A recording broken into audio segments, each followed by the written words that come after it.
Assalamu alaikum. Welcome to JM Publishers. I am your teacher Zathir Fatma and the book which we are doing Maths of Nursery. Dear students, कल का हमारा lesson था number 7.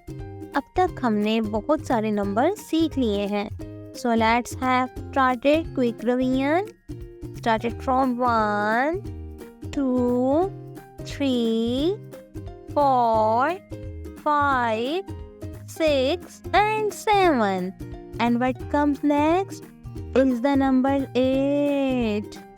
How number 8 look like?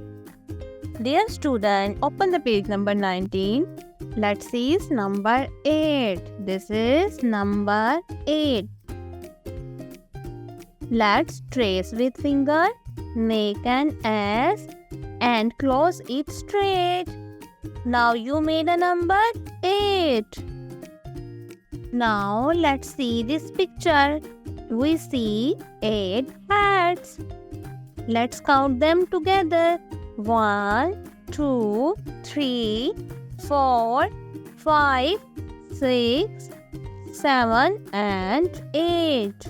Dear students, we have 8 hats here. यहाँ पर हमारे पास 8 hats हैं. और 8 को उर्दू में क्या कहते हैं? 8 को उर्दू में 8 कहते हैं. Hats are soft, round, protective and fashionable. Makes you look cute and smile.